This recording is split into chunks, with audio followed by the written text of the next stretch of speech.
Lizzie and... I'm Eddie. Hi.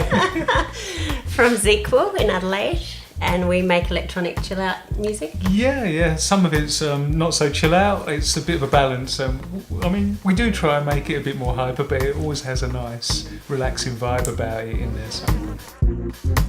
I sang jazz and blues for years, and then I was in London. I had a world music band with like all these freaky different types of music, and then one of my favourite bands, Lamb from the UK. I just love them, and the woman's got a real folky kind of voice with this electronic dance stuff that would get everyone dancing, and I love to dance, and so I thought, oh, when I come back to Australia, I'd love to do stuff like that. And so I asked my friend Sam Walker, who's a mutual friend, and he immediately said Medi.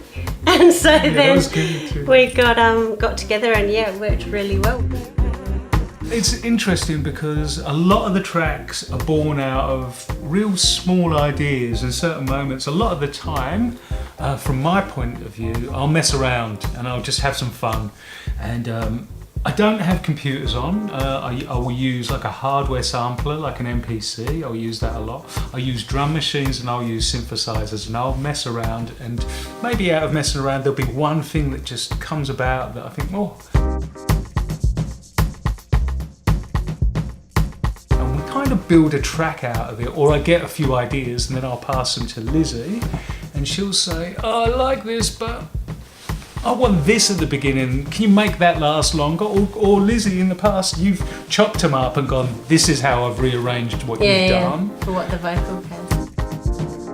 By not having screens on too much and using bits of kit where you can just walk up and hit a few keys and tap a few pads, I think your ears work and the music can gel a bit better, and it seems more fun in that sense. And then we use Reaper, that program I was talking about, Reaper, to edit and then to get the final mix, and we've both got the same program, so it's quite good because we can send each other files and it just all slots in together.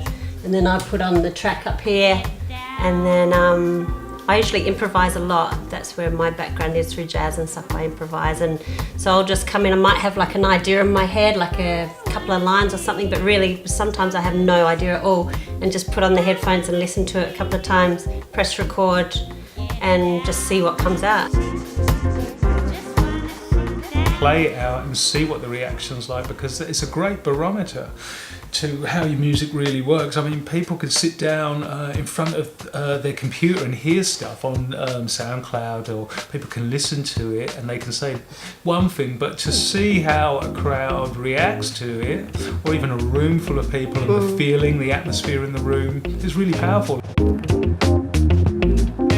I really think that the technology informs the music in many ways, and it's not like a bigger influence on the music, but the technology of the time will shape the sounds and the new styles, because I could see the sounds in the 80s, they were very drum machine based, and then I could see it change in the 90s, and then even in, you know, the noughties as they call them, I could hear the sounds different. And I think this whole movement towards more analog and more hands-on equipment will change sounds a bit, and even the way Ableton's changed sounds. If you listen to stuff like Flying Lotus, what he was able to do with Ableton is quite out of this world. It's quite amazing.